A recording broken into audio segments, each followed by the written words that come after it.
구독과 좋아요 눌러주세요. 더벨이라는 곳의 기사고요. 네, 머니투데이 잡지입니다. 네. 네. 용산 유엔사 부지 개발, 서울시 건축심의 들어간다. 네. 용산 유엔사 부지 개발이 이르면 올해 하반기 본격적으로 이루어질 전망이다. 시행사인 11건설은 상반기 서울시 건축심의를 거쳐 모든 인허가 절차를 마무리하는 것을 목표로 잡고 있다. 유엔사 부지 드디어 착공한다는 소식이겠죠? 제가 이제 이 동네 근처 살기 때문에 그 앞에 있는 그 동빙구 스타벅스를 자주 갑니다. 네. 그 2층 이제 딱 샵에 앉아갖고 내려다 보면 다 보여요. 바로 앞이거든요. 네. 지금까지는 펜스를 되게 높게 쳐놨었는데 펜스 다 없앴고요. 지금 벽까지 다 허물고 있고요. 지금 그 부지 안에도 이렇게 좀 부지 그 땅바닥을 고르는 작업도 있잖아요. 그래서 쓰레기 한쪽에 몰고 평평하게 하고 하수 처리 이런 것들 막 끄집어내고 이런 것들 좀 하고 있더라고요. 그래서 이제 그 뒤에 예전에 지금 해제가 됐지만 용산 1구역 이태원 입구 그쪽이 다 보이고요. 그리고 또 청아아파트라고 되게 큰 단지가 있습니다. 남산 안에 있는 아파트잖아요. 네. 예, 그 이태원에 바로 있는 네. 청아아파트인데 그것도 굉장히 인기 아파트죠. 예, 그것도 이제 최근에 많이 가격이 올랐는데 그 아파트가 다 보여요, 완전하게. 그래서 청아아파트가 그렇게 높은 단지였구나. 왜냐하면은 숨겨져 있어서 그냥 중층 저층 단지인 줄 알았는데 그 유엔사 부지가 딱 드러나니까 어우 생각보다 높은 단지였더라고요. 지대가 높아서 그런지. 그래서 지금 이제 결국은 들어가는구나라고 생각했었는데 기사에서 나왔네요. 결국은 하반기 착공을 위해서 이렇게 좀 단계별로 거의 진행이 됐다는 얘기고요.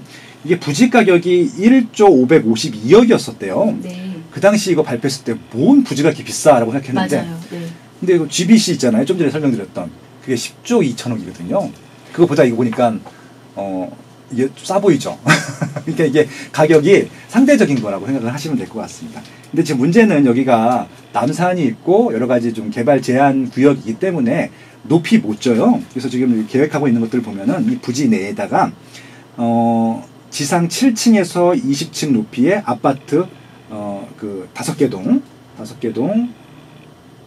그 426가구를 짓고요. 오피스텔 2개 동 1053실 지을 예정이고 호텔과 업무동 1개 동을 건립한다고 하거든요. 그래서 이런 것들을 해야 되는데 이게 높이 못 지기 때문에 지금 호텔과 사무실 같은 경우는 운영을 할 거고 아파트랑 오피스텔을 져야 되는데 높이 못 지기 때문에 이제 이런 것들이 이제 그 수익성, 사업성을 따질 때 좀 굉장히 민감한 부분들이어서 아마 부지를 비싸게 팔았기 때문에 아마 서울시라든지 국토교통부라든지 이제 용산구하고 아마 조금 더 사업성을 높이기 위한 그런 설계들을 제출했을 걸로 생각이 되고요. 뭐 그런 것들 아마 지금 조절하고 있지 않을까 그렇게 얘기를 하고 있는데 제가 보니까 그 청아아파트의 벽에 거기도 이제 프랜카드를 붙여놨더라고요. 보통 옆에 공사를 하기 시작하면은 그 옆 단지들이 프랜카드를 붙이거든요. 네. 이슈가 뭐냐면은 거기는 뭐 이렇게 뭐 공사를 하지 말아라 그건 아니에요. 왜냐면 그 공사를 하고 들어서야지 입지가 더 좋아지는 것들이기 때문에 부지가 넓은데 원래 맨 이쪽 그 스타벅스 쪽에다가 호텔을 만들고 주거동을 안쪽에 짓기로 했었나 봐요 처음에. 근데 그게 설계가 바뀌어가지고 지금 바깥쪽으로 그러니까 전망이 좋은 쪽으로 주거동을 만들고 호텔 업무동을 청아아파트 쪽으로 지금 설계를 바꿨나 보더라고요. 네. 그걸 원하는 대로 해달라 이렇게 붙여놨더라고요. 그러니까 그렇게 한 이유가 더 비싸게 분양하시려고 그런 것 같아요. 왜냐면은 아무래도 그 스타벅스 앞쪽에 그 메인대로로 하게 되면은 그 앞이 이제 용산 공원을 만들 때잖아요. 눈앞으로 보이는 것들이거든요. 걸어갈 수 있고. 예. 네. 그래서 이제 그럼 아무래도 조금 더 비싸게 분양할 수 있을 것 같기 때문에 그렇게 아마 설계를 바꾼 것으로 예상이 돼요. 20층 정도면 한강도 좀 볼 수 있지 않을까요? 20층이면 가능할 것도 같긴 해요. 거기 살짝 고바이긴 한데 네. 거기가 지금 서빙고동, 그러니까 그 반포대교 거기가 살짝 언덕이거든요. 거기만 넘어갈 수 있으면 당연히 보일 것 같고요. 거기 보이지 않는다 하더라도 용산공원이 이제 보일 거기 때문에 입지는 되게 좋은 입지거든요. 그리고 교통도 되게 좋은 편이고 그리고 이제 남산이라든지 뭐 이태원이라든지 삼각지라든지 반포대교라든지 주변에 있는 것들과 접근성이 좋은 지역이기 때문에 비싸게 분양할 수 있을 것인데 더 비싸게 분양을 하려다 보니까 이렇게 좀 설계 바꿨던 것으로 예상이 됩니다. 그래서 아마 이것들 같은 경우는 용산구에서 대형 개발을 하는 간만에 대형 개발을 하는 사례이기 때문에 한번 관심 있게 보시면 좋을 것 같습니다. 뭐 이것들을 분양받으라 추천하는 것들이 아니라 이게 아마 타이틀로 해서 이게 시작으로 해서 스타트로 해서 다른 지역들까지 이제 영향을 줄 것 같고요. 여기가 이제 그 뒤편이 다 이제 한남 뉴타운이거든요. 그래서 뭐 지금 아마 3구역이 제일 먼저 갈 텐데 3구역, 2구역, 4구역, 5구역에도 이제 어떻게 개발을 될 건지에 대한 지침서가 될 것 같고요. 그 밑에 부지가 수성구예요. 수성구는 또 평지 입지거든요. 거긴 또 다른 상품, 이건 또 아직 부지 매각은 아닌데 이게 잘 끝나게 되면 수성구 같은 경우는 더 비싸게 분양, 그러니까 토지를 매각할 수 있을 것 같아요. 그러니까 아마 서울시라든지 국토교통부라든지 LH공사라든지 아마 그런 것들도 계산해야 될 것 같아요. 왜냐면은 이게 비싸게 분양 용지를 팔 수 있어야지 그걸로 또 세금, 그러니까 어떻게 보면 이제 국가 예산을 쓸 수 있는 분들 있잖아요. 그래서 어느 정도는 이제 비싸게 또 용지를 분양하려고 할 거잖아요. 그러니까 이게 또 싸게 분양하면 또 좋지 않은 것들이 용지 가격도 싸야 되잖아요. 그러니까 서로 또 이게 손해가 되는 부분들이기 때문에 그런 부분들을 아마 좀 이렇게 조율하고 있지 않을까 이렇게 보고 있는 것들이죠. 네. 네. 다음 머니에스 기사고요. 서울 초소형 아파트 각광받는 이유. 네. 10일 금융결제원에 따르면 올 상반기 서울에서 청약 접수를 받은 59제곱미터 미만의 아파트는 총 70개 타입이며 한 개 타입을 제외하고 전부 1순위에서 마감됐다. 기사 내용 보면 서울엔 초소형 아파트가 제일 인기가 많은 것처럼 보여요. 네, 이런 초소형 아파트 정말 인기가 많은가요? 사실 별로 많이 없지 않나요? 가구수 자체도. 그 PD님께서 말씀하신 게 정확한 정답이고요. 수요 대비 공급이 적은 거지. 그러니까 1인 초소형 가구 아파트가 인기가 제일 많다는 건 아니에요. 그러니까 아파트로서 가장 인기가 많은 평형은 30평형대입니다. 물론 입지에 따라 다르긴 하지만, 근데 이 초소형 아파트 같은 경우는 거의 공급이 안 됐기 때문에 초소형 아파트를 희망하시는 수요가 좀 증가하고 있긴 하거든요. 그렇게 좀 봐주시면 될 것 같고요. 그 잠실 2단지 주공 2단지를 재건축했던 리센트라는 단지에 초소형 아파트가 있어요. 거기가 처음에 미분양이 났다가 나중에 이제 분양이 잘 됐고 지금은 제일 비싸요. 평당 가격이.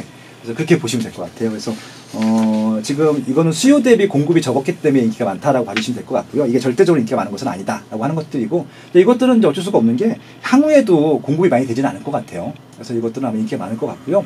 그러니까 평당 가격으로 따지게 되면은 제일 비싸요. 제일 비싸다고 보시면 될 것 같습니다. 네. 그래서 이제 그래서 더 비싸 보이긴 하지만 아파트로서 이게 좀 상품성이 높은 것들은 아니잖아요. 그래서 이건 거의 오피스텔이라든지 다세대 빌라하고 경쟁을 해야 되는 상품이기 때문에 그런 부분들은 감안하셔가지고 봐주시면 좋을 것 같고요. 그럼에도 불구하고 아파트 내 초소형 아파트 같은 경우는 뭐 신혼이라든지 아니면 혼자 사시는 분들한테는 굉장히 좋은 주거이기 때문에 인기가 많을 것이다라고 하는 것들이고요. 이것들은 지금까지 이제 그 초소형으로 분양하지 않았던 뭐 재건축 재개발 물건 아니면 신규 택지 개발 아파트 같은 경우도 초소형 상품들을 넣으려고 고민을 할 텐데 이것들은 철저하게 수요조사 하셔야 됩니다. 그냥 있다가 이거 낭패를 당할 수도 있거든요. 왜냐면 이 초소형을 하게 되면은 건설사 입장에서 보게 되면은 이거 분양가를 높게 분양하지 않으면은 이게 손해일 수도 있어요. 왜냐면 이게 그 대형이 좀 돈이 덜 들거든요. 초소형 돈이 많이 드는 것들이고 세대별로 비용이 많이 들어가니까. 그래서 이건 사업성 감안할 때 한번 이제 감안하셔야 될 것 같고요. 분양이 뭐 비싸게 해도 잘 되면 상관이 없는데 안 될 수도 있고 비싸게 또 분양 못 할 수도 있는 부분들이기 때문에 고려하셔야 된다는 것들이고요. 수요조사를 좀 완벽하게 하셨으면 좋겠다. 그런 말씀 드리고 싶고요. 수요조사는 더 리서치그룹 부동산조사연구소에서 하시면 됩니다. 잘 알겠습니다. 네. 네. 다음 한국경제기사고요. 네. 891가구의 4명 청약 대 20억대 분양 완판. 지방 분양 시장의 양극화가 가속화되고 있다. 제조업 메카인 경남 창원은 지역 경기 침체와 아파트 초과 공급이라는 악재가 겹치면서 미분양 무덤으로 변하고 있다. 반면 청약 열풍이 불고 있는 대구, 대전, 광주광역시에는 가구당 수십억 원대에 이르는 펜트하우스에도 청약자가 몰려들고 있다. 전문가들은 지역별 여건에 따라 이 같은 양극화 현상이 더 두드러질 것으로 내다보고 있다. 4명 대 20억. 같은 지방인데 완전 다른 분위기예요. 앞에서도 저희가 잠시 뭐 세종이나 광주, 대구 분양 잘 되는 거 말씀드렸었잖아요. 네. 그 4명은 너무 너무 안타깝네요. 네. 한 명도 분양 안 받은 단지들도 있긴 해요. 근데 뉴스에 거의 안 나오죠. 네. 근데 직접 비교하기는 지역이라든지 상품 자체가 완전 다른 거라서 이게 지금 직접 비교는 그렇지만 의미가 있어서 말씀을 드린 겁니다. 하나는 정말 싼 아파트고요. 네.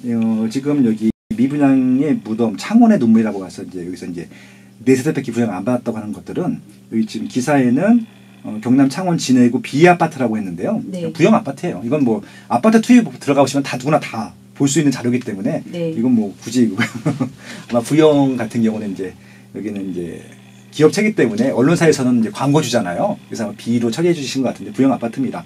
아무튼 493세대 모집에 4명 뭐 이렇게 공급 4명이 청약했다라고 하는데 그러니까 이분 4분은 100% 당첨이죠. 이게 일반 아파트가 그리고 아니에요.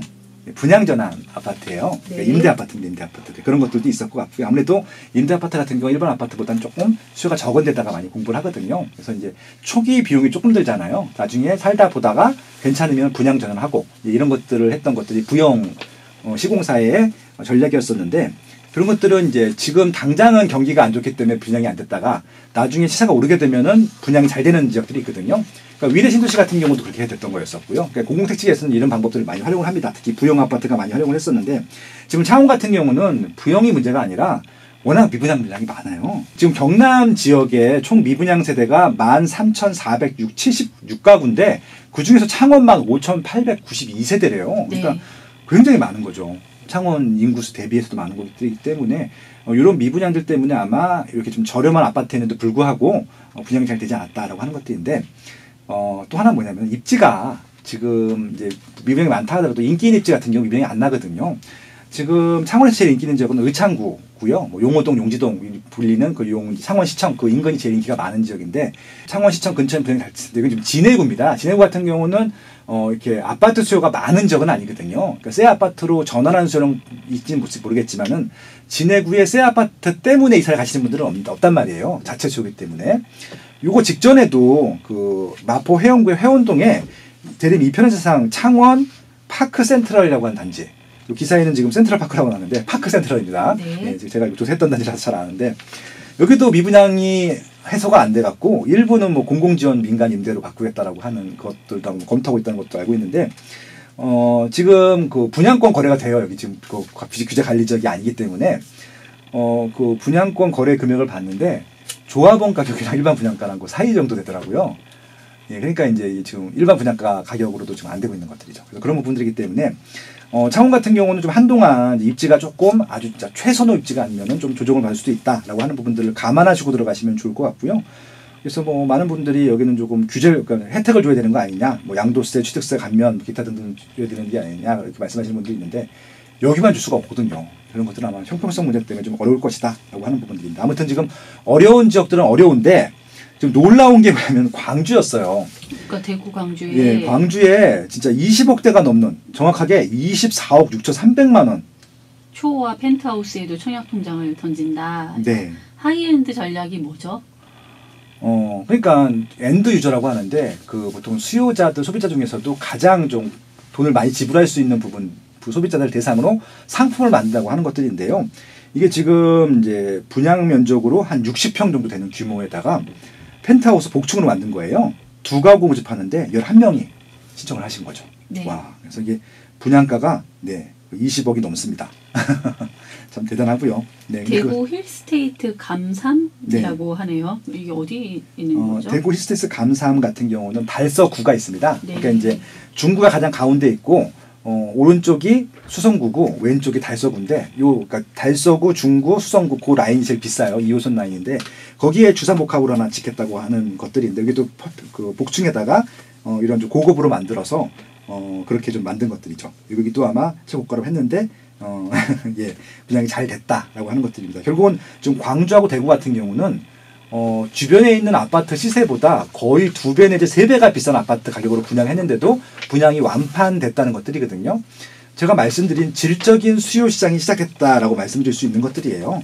그러니까 이게 대구 전체, 광주 전체 사람들이 희망할 필요는 없는 것들이잖아요. 이런 고급 상품들을 희망하시는 분들이 있다는 것들로 증명을 한 것들이고 이분들이 아마 이것들을 투자 목적으로 들어오지는 않았을 것 같아요. 실거주 목적이실 텐데 예, 그런 시장들로 지금 성장을 했다는 것들의 결과이기 때문에 좀 주목해서 보실 필요가 있을 것 같고요. 이것들이 이렇게 비싸게 분양을 했기 때문에 분양이 잘 될 것이다. 이건 아니에요. 좋은 입지에 좋은 상품이 들어갔을 때는 공급이 되지만 이렇게 분양이 잘 되는 지역들도 너무 비싸거나 입지가 안 좋게 되면은 분양이 또 안 될 수도 있다라고 하는 것들 양면의 면을 다 갖고 있다는 것들을 염두에 두시고 지방시장은 봐줘야 된다. 그런 말씀 드리고 싶습니다.